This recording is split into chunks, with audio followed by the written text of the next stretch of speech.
ओम विघ्नेश्वराय नमः। संक्षिप्त नारद पुराण अध्याय 4 श्रद्धा भक्ति वर्णाश्रमोचित आचार तथा सत्संग की महिमा। मृकंडु मुनि की तपस्या से संतुष्ट होकर भगवान का मुनि को दर्शन तथा वरदान देना। श्री सनक जी कहते हैं, नारद, श्रद्धा पूर्वक आचरण में लाए हुए सब धर्म मनोवांछित फल देने वाले होते हैं। श्रद्धा से सब कुछ सिद्ध होता है और श्रद्धा से ही भगवान श्री हरि संतुष्ट होते हैं। भक्ति योग का साधन भक्ति पूर्वक ही करना चाहिए तथा सत्कर्मों का अनुष्ठान भी श्रद्धा भक्ति से ही करना चाहिए। विप्रवर नारद, श्रद्धाहीन कर्म कभी सिद्ध नहीं होते।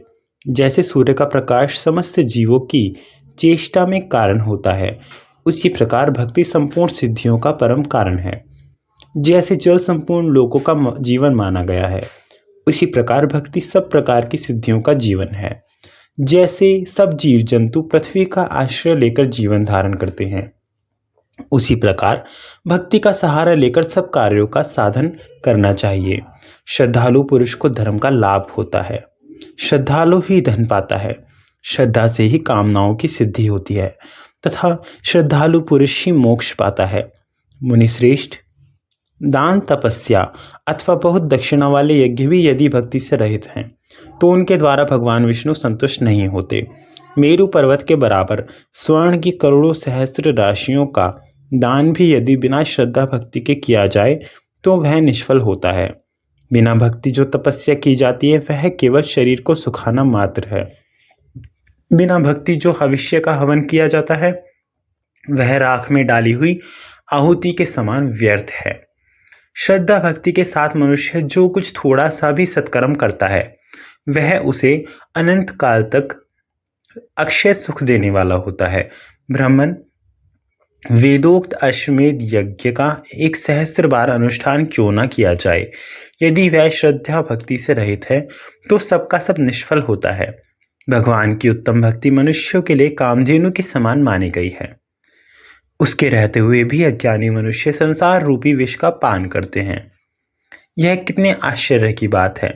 ब्रह्मपुत्र नारद जी, इस असार संसार में ये 3 बातें ही सार है: भगवत भक्तों का संग, भगवान विष्णु की भक्ति और सुख दुख आदि द्वंद्वों को सहन करने का स्वभाव। ब्राह्मण, जिनके मन में दूसरों के दोष देखने की प्रवृत्ति है, उनके किए हुए भजन, दान आदि सभी कर्मों को निष्फल जानो।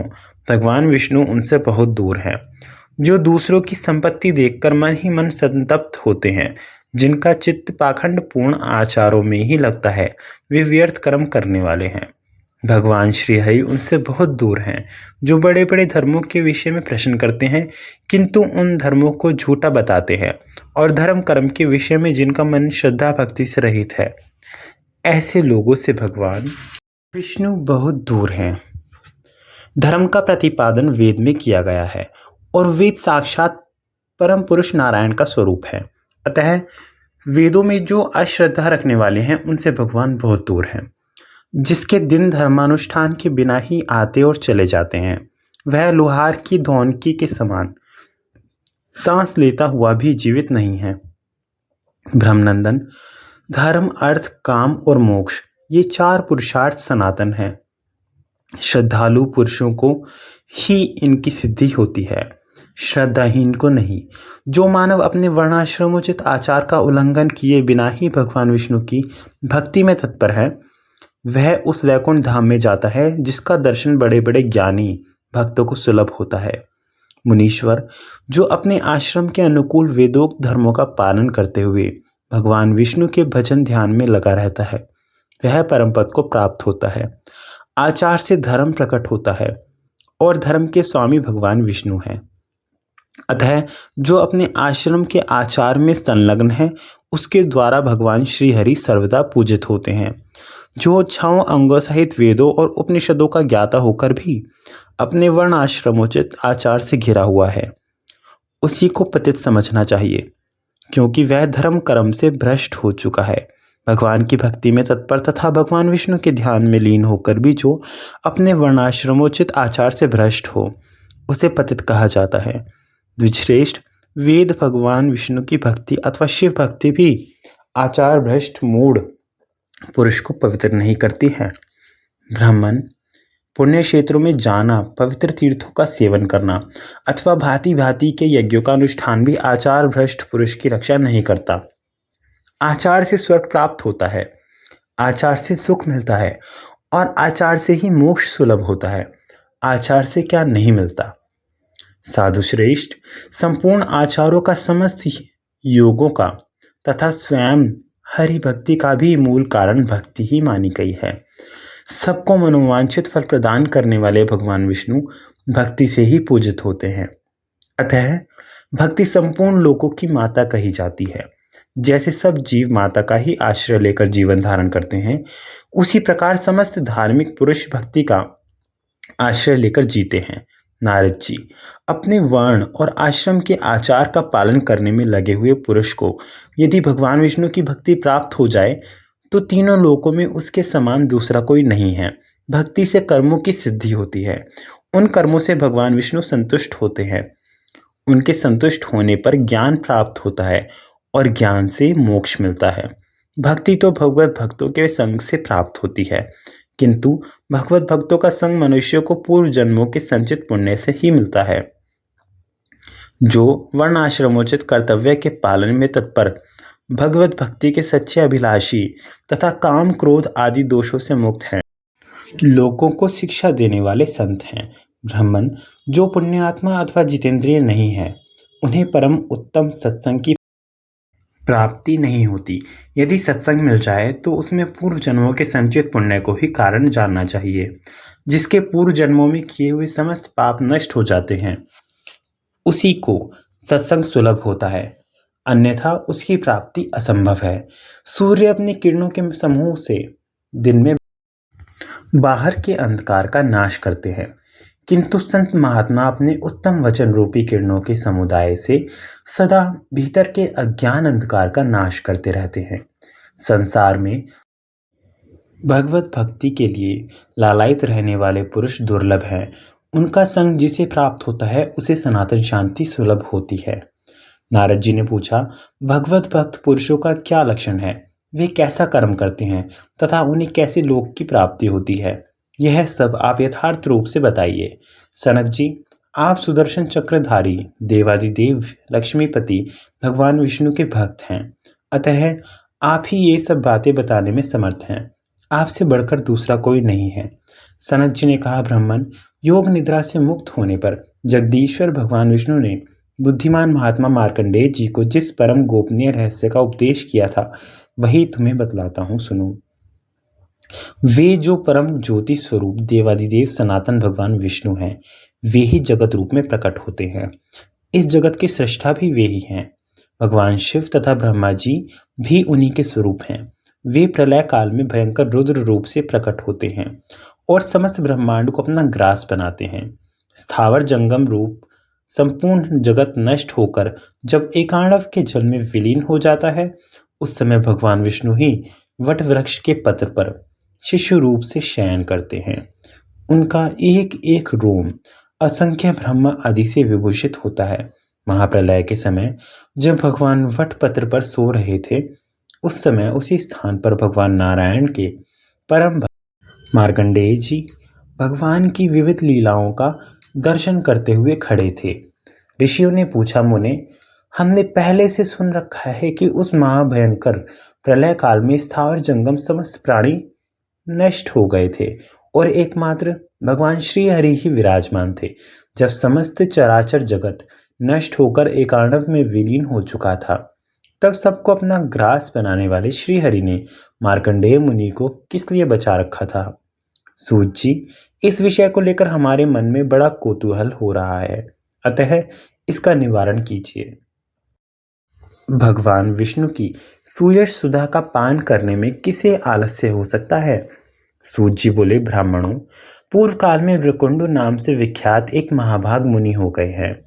उन महातपस्वी महर्षि ने शालग्राम नामक महान तीर्थ में बड़ी भारी तपस्या की। ब्राह्मण, उन्होंने 10,000 युगों तक सनातन धर्म का गुणगान करते हुए उपवास किया।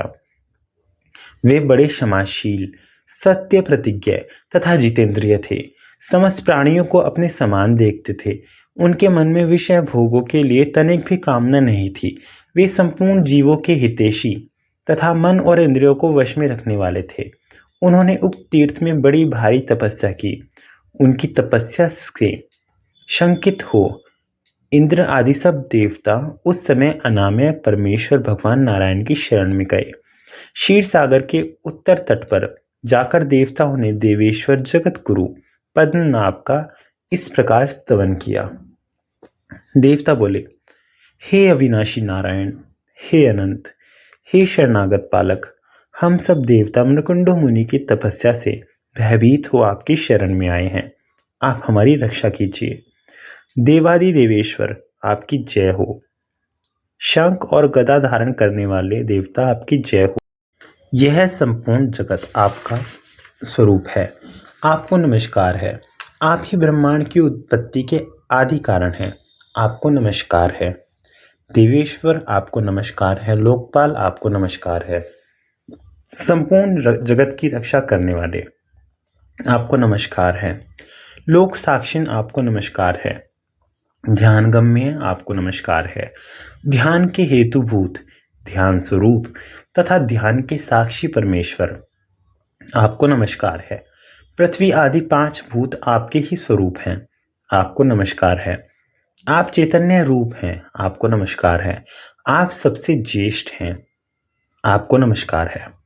आप शुद्ध स्वरूप हैं, निर्गुण हैं तथा गुण रूप हैं। आपको नमस्कार है। निराकार, साकार तथा अनेक रूप धारण करने वाले आपको नमस्कार है। गौओं तथा ब्राह्मणों के हितैषी आपको नमस्कार है।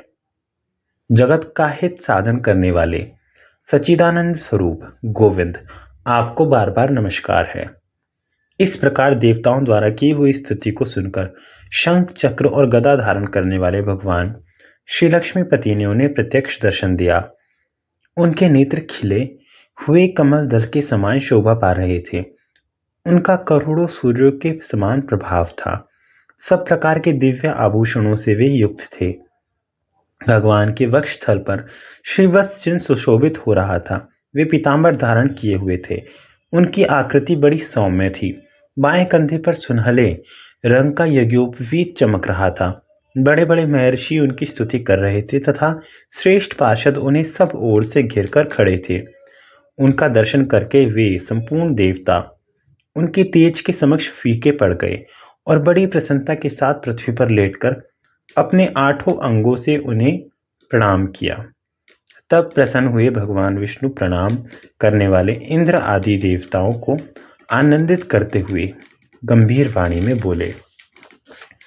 श्री भगवान ने कहा, देवताओं, मैं जानता हूं मृकुंड मुनि की तपस्या से तुम्हारे मन में बड़ा खेद हो रहा है, परंतु वे महर्षि साधु पुरुषों में अग्रगण्य हैं, अतः तुम्हें कष्ट नहीं देंगे।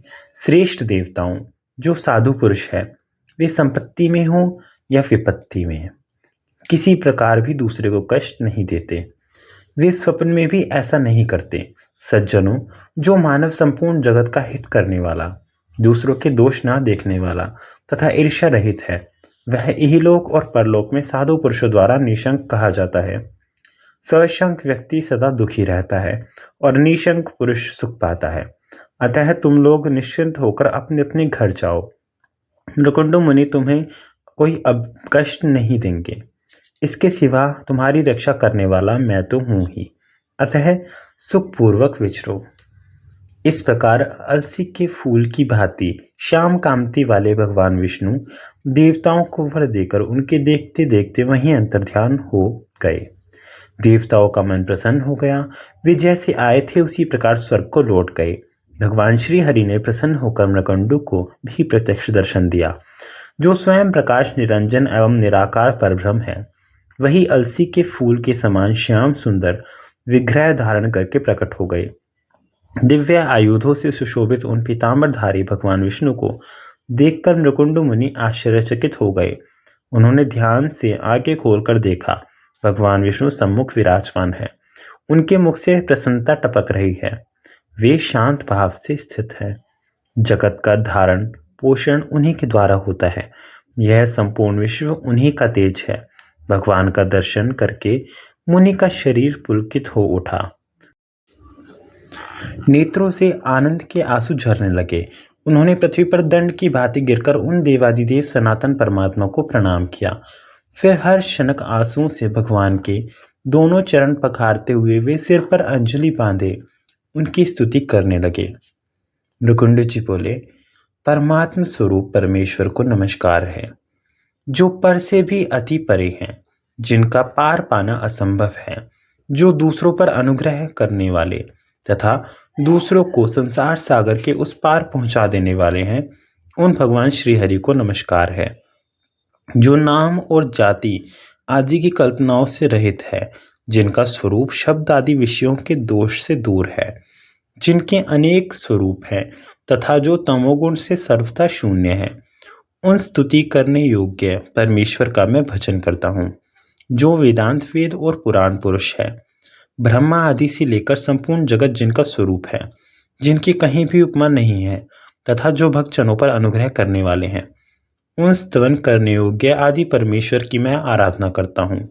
जिनके समस्त दोष दूर हो गए हैं, जो एकमात्र ध्यान में स्थित रहते हैं, जिनकी कामना निवृत्त और मोह दूर हो गए हैं, ऐसे महात्मा पुरुष जिनका दर्शन करते हैं, संसार बंधन को नष्ट करने वाले उन परम पवित्र परमात्मा को मैं प्रणाम करता हूँ। जो स्मरण मात्र से समस्त पीड़ाओं का नाश कर देते हैं, शरण में आए हुए भक्तजनों का पालन करते हैं, जो समस्त संसार के सेव्य हैं तथा संपूर्ण जगत जिनके भीतर निवास करता है, उन करुणा सागर परमेश्वर विष्णु को मैं नमस्कार करता हूँ। महर्षि मृकुंडु के इस प्रकार स्तुति करने पर शंख चक्र और गदा धारण करने वाले भगवान विष्णु को बड़ी प्रसन्नता हुई। उन्होंने अपनी 4 विशाल भुजाओं से खींचकर मुनि को हृदय से लगा लिया और अत्यंत प्रेम पूर्वक कहा, उत्तम व्रत का पालन करने वाले मुने, आप सर्वथा निष्पाप हो। आपकी तपस्या और स्तुति से मैं बहुत प्रसन्न हूँ। आप कोई वर मांगो। सुव्रत, आपके मन को जो अभिष्ट हो वही वर मांग लो। मृकुंडु ने कहा, देवदेव जगन्नाथ, मैं कृतार्थ हो गया। इसमें तनिक भी संशय नहीं है, क्योंकि जो पुण्यात्मा नहीं है उनके लिए आपका दर्शन सर्वथा दुर्लभ है तथा तीक्ष्ण व्रत का पालन करने वाले योगी जन भी जिनका दर्शन नहीं कर पाते, धर्मनिष्ठ यज्ञों की दीक्षा लेने वाले यजमान, वीतराग साधक तथा ईर्ष्या रहित साधुओं को भी जिनका दर्शन दुर्लभ है, उन्हीं परम तेजों में आप श्री हरि का मैं दर्शन कर रहा हूँ। इससे बढ़कर दूसरा क्या वर मांगू। जगतगुरु जनार्दन, मैं इतने से ही कृतार्थ हूँ। अच्युत, महापातकी मनुष्य भी आपके नामों का स्मरण करने मात्र से आपके परम पद को प्राप्त कर लेते हैं, फिर जो आपका दर्शन कर लेता है उसके लिए तो कहना ही क्या है। श्री भगवान बोले, ब्राह्मण, तुमने ठीक कहा है विद्वन, मैं तुम पर बहुत प्रसन्न हूँ। मेरा दर्शन कदापि व्यर्थ नहीं होगा। अतः तुम्हारी तपस्या से संतुष्ट होकर मैं तुम्हारे यहाँ अंश रूप से समस्त गुणों से युक्त रूपवान तथा दीर्घजीवी पुत्र के रूप में उत्पन्न होऊंगा। मुनिश्रेष्ठ, जिसके कुल में मेरा जन्म होता है, उसका समस्त कुल मोक्ष को प्राप्त कर लेता है। मेरे प्रसन्न होने पर तीनों लोकों में कौन सा कार्य असाध्य है। ऐसा कहकर देवेश्वर भगवान विष्णु मृकुंडु मुनि के देखते देखते अंतर्ध्यान हो गए। तदंतर वे मुनि तपस्या से निवृत्त हुए। ओम नमः शिवाय।